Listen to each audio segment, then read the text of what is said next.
மின்வாரி ஊழியர்களுடைய அலட்சியத்தினால இப்போ ஒரு உயிர் போயிருக்கு. காஞ்சிபுரம் மாவட்டம் வாலாஜாபாத்ல வெறும் 17 வயசான காலேஜ் ஃபர்ஸ்ட் இயர் படிக்கக்கூடிய வரப்பிரசாத்ன்ற ஒரு பையன், அவரு விவசாய நிலத்துல நடந்து போகும்போது ஒரு கரண்ட் ஒயர் அருந்து விழுந்திருக்கு.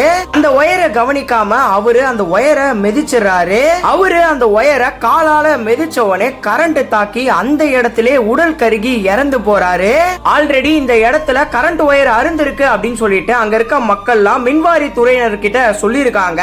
ஆனா மின்வாரி ஊழியர்கள் அந்த ஒயரை சரி பண்ணி தராம அலட்சியமா இருந்திருக்காங்க. இவங்க அலட்சியமா இருந்ததுனால அநியாயமா இப்போ ஒரு உயிர் போயிருக்கு. அந்த மின்வாரி ஊழியர்கள் அலட்சியமா இல்லாம இருந்திருந்தா இந்நேரம் வரப்பிரசாத் உயிரோட இருந்திருப்பாரு.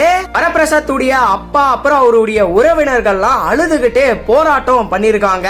இவங்களுடைய அலட்சியத்தினால அநியாயமா ஒரு உயிர் போயிருக்கு. நீங்க இத பத்தி என்ன நினைக்கிறீங்க அப்படின்றத கமெண்ட்ஸ்ல சொல்லுங்க. இந்த வீடியோவை முடிஞ்ச அளவுக்கு நிறைய பேருக்கு ஷேர் பண்ணி விடுங்க.